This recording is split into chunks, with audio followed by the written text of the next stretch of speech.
बिस्मिल्लाहिर्रहमानिर्रहीम। अस्सलामुअलैकुम दोस्तों, नई वीडियो में खुश आमदेद। दोस्तों, अमेरिका की जानिब से पाकिस्तान को नया हुक्मनामा जारी कर दिया गया। पाकिस्तान भारत के साथ ताल्लुकात को ठीक करे, कश्मीर को भूल जाए। जबकि दूसरी जानिब भारत ने आबदोज से तबाहकुन मिसाइल का एक तजर्बा कर दिया। जो बाइडन का पाकिस्तान के एटमी हथियारों पर गैर जिम्मेदाराना बयान, इन तमाम चीजों की आपस में कड़ियों से कड़ियां मिलने लगी।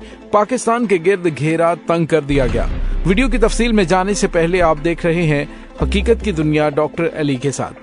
हमारा चैनल सब्सक्राइब करके घंटी के निशान को दबाना मत भूलिएगा।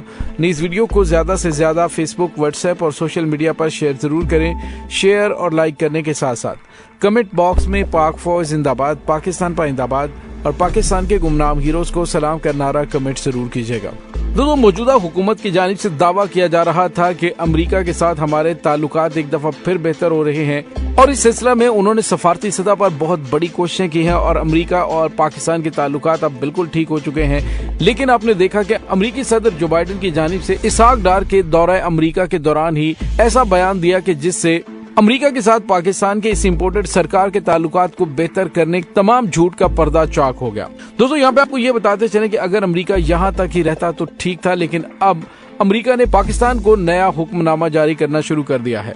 दोस्तों, अब जबकि पाकिस्तान के अंदर खुद को भिखारी कहने वालों की हुकूमत है और ज़हनी तौर पर ये इतने ज्यादा पसमानदा हैं कि इमरान खान की वो बात सच होती दिखाई दे रही है कि अमेरिका के सामने जितना झुकते जाओगे वो तुम्हारे गिरेबान को पकड़ लेगा। अब एक तरफ तो अमेरिकी सदर ने पाकिस्तान के एटमी हथियारों के बारे में इंतहाई गैर जिम्मेदाराना बयान दिया और दोस्तों, आप इस बयान को बिल्कुल हल्का ना लें। इस बयान के पीछे एक पूरी गेम प्लान की गई है। जबकि दूसरी जानिब इम्पोर्टेड हुकूमत की जानिब से पाकिस्तान को कहा गया है कि वो भारत के साथ ताल्लुकात को बेहतर बनाए। हालांकि ये मशवरा उसे पाकिस्तान की बजाय भारत को देना चाहिए था, जिस पर ताल्लुकात को बिगाड़ने की जिम्मेदारी आयद होती है। पाकिस्तान को मशवरा देने का वाहिद मतलब ये है कि भारत ने मकबूजा कश्मीर को हड़प करने का जो गैर इखलाकी, गैर कानूनी और जालिमाना कदम उठाया है, पाकिस्तान उसे ठंडे पेट कबूल कर ले और उस पर भारत से कोई एहतजाज ना करे। बल्कि इसके बरक्स अमेरिका की जानिब से कहा जा रहा है कि पाकिस्तान भारत की तरफ दोस्ती का हाथ बढ़ाए और उसके साथ ताल्लुकात बेहतर बनाने के जतन करे। मुमकिन है कि शरीफों की हुकूमत अमेरिका के मशवरे पर संजीदगी से गौर शुरू कर दे। गौर क्या, दरपर्दा इस मशवरे पर अमल दरामद भी शुरू हो जाए। लेकिन क्या वो इस खंजर को निकालने में कामयाब रहेगी कि जो भारत ने मकबूजा कश्मीर को हड़प करके पाकिस्तान के दिल में उतारा है? क्या वो अहले कश्मीर को मुतमईन कर पाएगी जो अब भी पाकिस्तान से किसी मसीहा का इंतजार कर रहे हैं? क्या वो पाकिस्तानियों की हमदर्दियां समेट पाएगी जो हर हाल में अपने कश्मीरी भाइयों के साथ हैं? दोस्तों, हम समझते हैं कि पाकिस्तान को अमेरिका का ये मशवरा इंतहाई गुमराहकुन और मुगालता अंगेज है। अगर अमेरिका को पाकिस्तान और भारत के दरमियान ताल्लुकात की बहाली और बेहतरी में इतनी दिलचस्पी है तो उसे ये मोहरा भारत को देना चाहिए और उस पर दबाव डालना चाहिए कि वो 5 अगस्त 2019 के एक्शन वापस लेकर कश्मीरियों के आईनी और कौमी हुकूक बहाल करे और मकबूजा इलाके में आबादी का तनासुब तब्दील करने की बजाय ऐसा साजगार माहौल पैदा करे जिसमें कश्मीरी अवाम अपने दिल की बात जुबान पर ला सकें। फिर वो पाकिस्तान के साथ मुज़ाकरात की मेज पर आए और मसला कश्मीर को हक व इंसाफ की बुनियाद पर हल करने के लिए खुले दिल से बात करे। दोनों मुल्कों के दरमियान ताल्लुकात को बहाल करने और बेहतर करने का यही आबरूमंदाना तरीका है। इससे हटकर जो भी शॉर्टकट इख्तियार किया जाएगा वो बंद गली में जाकर मुकम्मल तौर पर खत्म हो जाएगा। दोस्तों, वैसे तो आपको पता है कि नवाज शरीफ की हुकूमत ने तो माजी में भी भारत के साथ ताल्लुकात बेहतर करने के लिए रेड लाइन भी अबूर कर ली थी। वो हर कीमत पर भारत के साथ ताल्लुकात को महज बेहतर ही नहीं बल्कि मजबूत और मुस्तहकम बनाना चाहते थे। यही वजह कि वो पार्लियामेंट को एतमाद में लिए बगैर भारतीय वजीर आजम नरेंद्र मोदी की तकरीब खिलाफ बर्दारी में शिरकत के लिए नई दिल्ली जा पहुंचे और पाकिस्तानी हाई कमीशन में मुलाकात के मुंतजिर कश्मीरी रहनुमाओं को नजरअंदाज करके अपने कारोबारी दोस्तों से मिलते रहे। इससे भी बढ़कर उन्होंने मोदी से जाती दोस्ती गांठी और अपनी नवासी की शादी में जाती उम्रा मदू किया और तहाइफ भी वसूल किए। मियां नवाज शरीफ की वालदा भी उस वक्त जिंदा थी। मियां साहब ने मोदी को उनसे भी मिलवाया और भारतीय वजीर आजम ने उनके पांव छुए और उनकी दुआएं ली और इस मौके पर मियां साहब की वालदा ने दोनों वज़राए आजम की नसीहत की कि अगर तुम दोनों मिलकर चलोगे तो कामयाब रहोगे।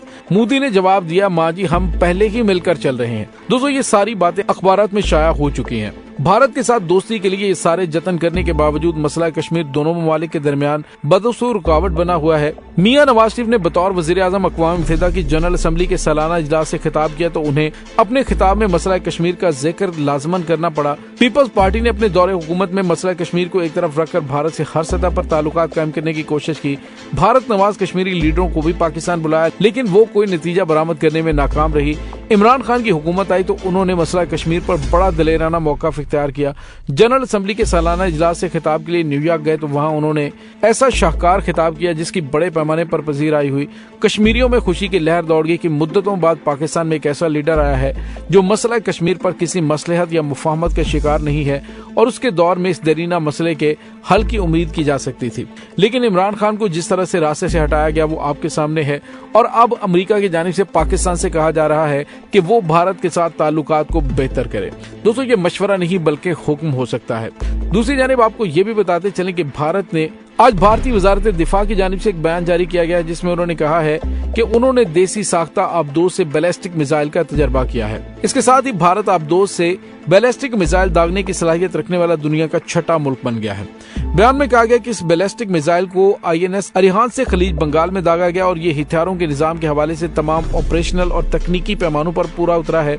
भारतीय वजीर दिफा ने कहा है कि ये कामयाब तजर्बा भारतीय आबदोजों की बैलिस्टिक मिसाइल दागने की सलाहियत के बाद भारतीय दिफा को बहुत ज्यादा मजबूत कर चुका है। दोस्तों, भारत जोहरी ताकत से चलने वाली आबदोजों में बैलिस्टिक मिसाइल इस्तेमाल करने वाला दुनिया का अब छठा मुल्क बन चुका है। जिन मुल्कों के पास ये सलाहियत है उनमें अमेरिका, रूस, बरतानिया, फ्रांस और चीन शामिल हैं। आबदोज से बैलिस्टिक मिसाइल दागने का कामयाब तजर्बा फौजी हथियार साजी में एक अहम संगे मील भारत के लिए है। दोस्तों, यहाँ पे आपको ये बताते चले कि भारत की जानिब से इसी दौरान जोहरी आबदोज से बैलिस्टिक मिसाइल का तजर्बा करना, अमेरिकी सदर जो बाइडन का पाकिस्तान के जोहरी हथियारों को गैर मतवाजन कहना और उसके बाद पाकिस्तान को भारत के साथ ताल्लुकात बेहतर करने का हुक्म देना इस तरफ जाहिर कर रहा है कि पाकिस्तान के गिर्द घेरा तंग किया जा रहा है। पाकिस्तान की इस इम्पोर्टेड सरकार की जाती मुफादात और लालच की गलत पॉलिसियों की वजह से पाकिस्तान इस वक्त एक इंतहाई मुश्किल दौर से गुजरा है और पाकिस्तान के दिफा के लिए शदीद खतरात पैदा हो गए हैं। वजीर खजाना इसहाक डार ने कहा कि वो 27 अरब डॉलर मालियत के गैर पेरिस क्लब के कर्जों की अदायगी में तोसी करवाने की कोशिश कर रहे हैं जिसमें उनको शदीद तरीन नाकामी का सामना करना पड़ रहा है। इसहाक डार ने रॉयटर्स को दिए गए एक इंटरव्यू में कहा कि पाकिस्तान दिवालिया नहीं होने जा रहा, लेकिन आपको ये बताते चलें अंदर की खबर ये है कि 4 हफ्तों के पाकिस्तान के पास कौमी खजाने के अंदर डॉलर्स मौजूद हैं जो पाकिस्तान के लिए मजीद मुश्किलात पैदा करेंगे। अब अमेरिका की जानिब से बिल्कुल वही गेम खेली जाएगी जिसका खतरा इमरान खान ने जाहिर किया था कि पाकिस्तान को मुआशी तौर पर इतना ज्यादा कमजोर कर दिया जाएगा कि पाकिस्तान को मशवरा दिया जाएगा कि आप लोग अपनी जौहरी ताकत से दस्तबरदार हो जाएं, आपके तमाम कर्जे मुआफ कर दिए जाएंगे, पाकिस्तान को स्टेबल होने के लिए पैसा भी दिया जाएगा। तो दोस्तों, सवाल ये पैदा होता है आखिर इस नहज पर पाकिस्तान को पहुंचाने में किन्हों ने किरदार अदा किया है। जो इस घिनौनी गेम का हिस्सा है उन्हें पाकिस्तानी कौम कभी माफ नहीं करेगी और लगता है कि वो वक्त करीब है कि पाकिस्तान के इन मुफाद परस्त हुक्मरानों को पाकिस्तानी अवाम अपनी अदालत में शिकस्त देगी।